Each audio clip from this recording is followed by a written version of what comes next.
অর্থাৎ এই চ্যালেঞ্জটা হচ্ছে কি, রিফান্ড নিতে হচ্ছে আপনি যার থেকে আসলে যার প্রোডাক্টটা সেল করায় দিচ্ছেন সেই যদি আসলে রিফান্ড নীতি রেখে দেয় এবং সেক্ষেত্রে যদি আপনি আসলে রিফান্ড হয়ে যায় সেক্ষেত্রে কিন্তু আপনি যে আসলে কমিশনটা পাওয়ার কথা ছিল সেটা কিন্তু পাচ্ছেন না।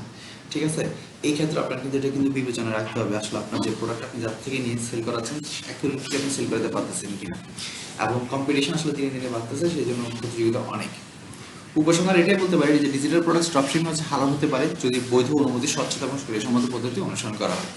তো ভালো থাকবেন, ইনশাল্লাহ পরবর্তী ভিডিওতে দেখা হবে। আসসালামু আলাইকুম। আসসালামু আলাইকুম,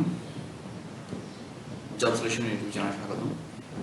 আজকে আমরা আলোচনা করবো ডিজিটাল প্রোডাক্ট দিয়ে কীভাবে হালাল ড্রপশিপিং বিজনেসটা করা যায়। ঠিক আছে, তো ড্রপ শিপিং এর ক্ষেত্রে প্রথমে আগে আসলে ডিজিটাল প্রোডাক্ট, আসলে আমরা যে প্রোডাক্টগুলো নিয়ে বিজনেস দেখি সেটা সাধারণত দুইটা ভাগে ভাগ হয়। একটা হচ্ছে ফিজিক্যাল প্রোডাক্ট আর হচ্ছে ডিজিটাল প্রোডাক্ট। ফিজিক্যাল প্রোডাক্ট হতে পারে সেটা কলম, খাতা বা চেয়ার টেবিল ইত্যাদি, কাপড় চোপড়। আর ডিজিটাল প্রোডাক্ট হতে পারে সেটা হচ্ছে ebook, design template, course, software licence, printable file ইত্যাদি, যেটা আসলে ডিজিটালি হ্যান্ড ওভার যোগ্য। তো ডিজিটাল ড্রপশিপিংটা কি? ডিজিটাল ড্রপশিপিং হচ্ছে মূলত নিজে ফাইল তৈরি না করে লাইসেন্স বা রিসেল অধিকার নিয়ে বিক্রি করা।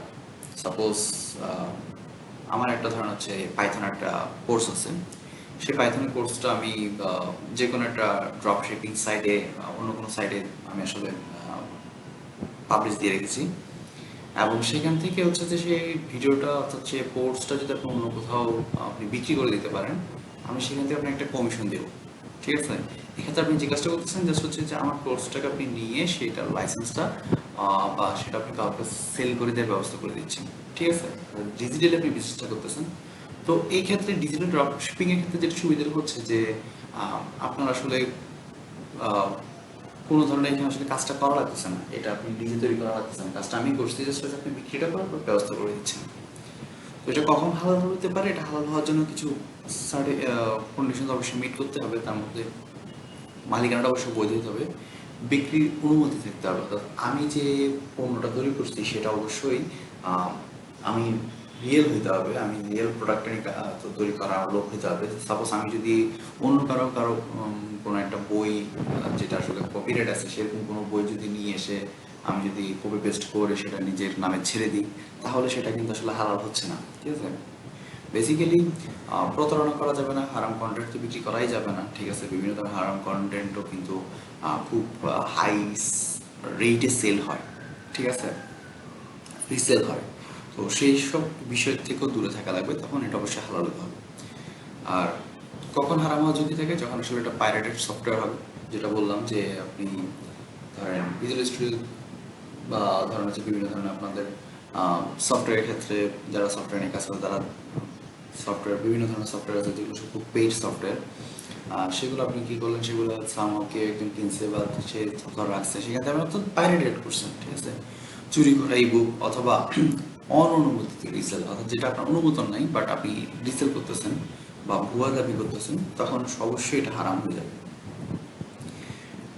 ডিজিটাল প্রোডাক্ট রিসেল বা এফিলিয়েট করার সুযোগ দিয়ে যে সকল প্রতিষ্ঠান, সেগুলোর কয়েকটা এখানে আসলে নাম দেওয়া হয়েছে, যেমন গামোর, তারপর হচ্ছে যে ক্রিয়েটিভ মার্কেট, ইভান্টো মার্কেট, এগুলো আসলে এক একটা আসলে এক এক ধরনের প্রোডাক্ট নিয়ে আসলে রিসেল করে থাকে। যেমন দেখেন কেউ হচ্ছে যে বিভিন্ন ধরনের কোর্স, কেউ টেমপ্লেট, কেউ ওয়ার্ডপ্রেসের যে থিম বা টেমপ্লেট, হ্যাঁ, ইত্যাদি ইত্যাদি নিয়ে আসলে কাজ করা হচ্ছে। তারপর আপনি যদি ক্লিক ব্যাংকে যান, সেখানে ডিজিটাল কোর্স ইবুকের অন্যতম বড় অ্যাফিলিয়েট নেটওয়ার্ক, সেখানে আপনি পেয়ে যাবেন। তো এইসব জায়গাগুলোতে আসলে আপনি যে আপনি ড্রপশিপিংটা করবেন, যাদের থেকে আসলে ড্রপশিপিংগুলো নেবেন সেগুলোর প্রতিষ্ঠানগুলোর নাম আপনি দেখতে পাচ্ছেন এখানে, যে কোনো একটা ধরে আপনি কিন্তু কাজ শুরু করতে পারেন। আর বাংলাদেশে যারা আসলে ড্রপশিপিংয়ে কাজ করে সেক্ষেত্রে ফেসবুকে বিভিন্ন ডিজিটাল মার্কেটিং গ্রুপ আছে, যেখানে আপনার অনেক designer Canva template, CB template, national template ইত্যাদি রিসেলের নোশন টেমপ্লেট ইত্যাদি রিসেলের লাইসেন্স দেয়। তাছাড়া আপনার স্থানীয় বিভিন্ন কোর্স নির্মাতা আছে, তাদের সাথে সরাসরি চুক্তিভিত্তিক আপনি কমিশন ভিত্তিক বিক্রি করা যায়। অর্থাৎ যে কোনো ব্যক্তি, অনেক বড় বড় প্রতিষ্ঠান আছে যারা আসলে তাদের কোর্সগুলো বিক্রি করার জন্য চেষ্টা করে, তো তাদের সাথে আপনি সরাসরি কন্ট্যাক্ট করেও তাদের কোর্সগুলো আপনি নিজে বিক্রি করে ওখান থেকে আপনি কমিশন নিতে পারেন। তো তো হালাল ব্যবসার একটা কাঠামো আছে, সেক্ষেত্রে সাপ্লাই থাকবে, আপনার স্টোর থাকবে এবং কাস্টমার থাকবে, ঠিক আছে? তো সাপ্লায়ার থেকে আপনি প্রোডাক্টটা নিয়েছেন, সেটা আপনার স্টোর বা কোথাও রাখতেছেন, সেখান থেকে আপনি কাস্টমার কাছে পৌঁছে দিচ্ছেন এবং আপনি আপনার কমিশন এবং মার্জিনটা রাখবেন, ঠিক আছে? তো উদাহরণ হিসেবে ইসলামিক ইবুকের একটা উদাহরণ দিচ্ছি, যেখানে সাপ্লায়ার থেকে রিসেল লাইসেন্স নিয়ে 200 টাকার ইবুক 400 টাকা বিক্রি করলেন, ঠিক আছে? তো আপনি একটা ইবুক নিয়েছেন সাপ্লায়ার থেকে, নিয়ে জাস্ট এটা 400 টাকা বিক্রি করে দিলেন এবং এখানে আপনার প্রফিট হলো 200 টাকা। তারপর হচ্ছে আপনি ক্যানভা টেমপ্লেট, আপনি ডিজাইনের অনুমতি নিয়ে টেমপ্লেট বিক্রি করলেন, ঠিক আছে? তাছাড়া অনলাইন কোর্স আছে, কোর্স নির্মাতার অনুমতিতে এফিলিয়েট বা রিসেলার হওয়া। তো এই ক্ষেত্রে ধরুন আপনি যদি টোটাল 100টা বিক্রি করতে পারেন, প্রতিটা যদি 500 টাকা হয়, তাহলে মোট 50,000 টাকা আপনার হচ্ছে যে এখানে আসলে আয় হইতেছে, বাট মানে সেল হইতেছে। তো সেলের এগেন্সটে আপনার খরচ দেখা গেল 30,000 টাকা, লাভ হচ্ছে 20,000 টাকা। খরচ 30,000 টাকা কেন? আপনি যে আসলে ধরুন কোনো একজন ব্যক্তি, সাপোজ আমি যেটা বললাম, আমার একটা প্রোডাক্ট আপনি সেল করে দিচ্ছেন, একটা কোর্স সেল করে দিচ্ছেন, সেই কোর্সটা আপনি সেল করার জন্য কি করবেন? আপনার একটা বুস্টিং এর দরকার আছে, আপনার একটা ওয়েবসাইটের দরকার আছে, যেখানে আপনি বুস্টিং করে আসলে আপনি ট্রাফিক জেনারেট করবেন, ঠিক আছে?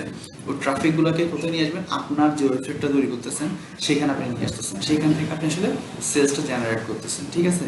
তো এভাবে করে হচ্ছে কি আপনার আসলে একটা কস্টিং এর একটা ব্যাপার স্যাপার থাকে। তো এটা আনুমানিক আমরা ধরে নিচ্ছি, কিন্তু আসলে ড্রপশিপিং এর ক্ষেত্রে আসলে কস্টিং এর বিষয়টা অনেক কম। আর পেমেন্ট মেথডটাকে আপনি আসলে এখানে বিকাশ, নগদ বা ব্যাংক ট্রান্সফার মাধ্যমে আসলে আপনি পেমেন্টটা নিয়ে নিতে পারবেন এবং এটা আসলে সুদ ভিত্তিক লেনদেনটা আপনাকে একসাথে নিতে হবে। আর মার্কেটিংটা আপনাকে একটু এই যেটা বলতেছেন, আপনি ফেসবুক পেজে আপনি মার্কেটিং করবেন, আপনি ফেসবুক পেজে আসলে হচ্ছে আপনি এখানে বুস্টিং করবেন, বুস্টিং করে আসলে যে প্রোডাক্ট আপনি সেল করতে চাচ্ছেন সেই প্রোডাক্টটা সেল। তো ফেসবুক পেজের পাশাপাশি আপনি আসলে আপনার ইউটিউব চ্যানেল থেকে আসলে আপনি ট্রাফিক জেনারেট করতে পারেন, সেখান থেকে আসলে আপনি ড্রপশিপিং এর জন্য আসলে এফিলিয়েটের জন্য আসলে ট্রাফিক জেনারেট করতে পারেন। তাছাড়া আপনার ওয়েবসাইটের কথা বললাম, সেখানে আপনি এসইও ব্লগ লিখতে পারেন, সেখান থেকে আপনি আসলে ব্লগিং এর মাধ্যমে এফিলিয়েট জেনারেট করতে পারেন এবং ইমেল মার্কেটিং করতে পারেন। অর্থাৎ আপনার যে টার্গেট অডিয়েন্স আছে, সেই টার্গেট অডিয়েন্সকে ধরে আপনি তাদের যদি মেইল কালেকশন করে নিতে পারেন, তাহলে মেইল কালেকশন করে তাদের কাছে আপনি ব্যানার ট্যানার সহ সুন্দরভাবে একটা মার্কেটিং এর একটা ইমেল থ্রো করতে পারেন, সেখান থেকে আসলে আপনি একটা টার্গেট সেলসটা করে নিতে পারবেন।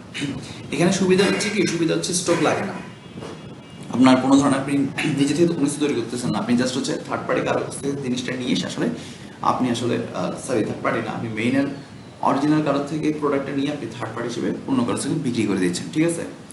আর কোনো ডেলিভারি খরচ নাই। আর আপনি চাইলে এটা ওয়ার্ল্ড ওয়াইড সেল করতে পারবেন, আপনি আসলে বাংলাদেশে বসেই কিন্তু আসলে টোটাল ওয়ার্ল্ডের এই ডিজিটাল ড্রপশিপিং আপনি করতে পারবেন হালালভাবে। তো এক্ষেত্রে চ্যালেঞ্জ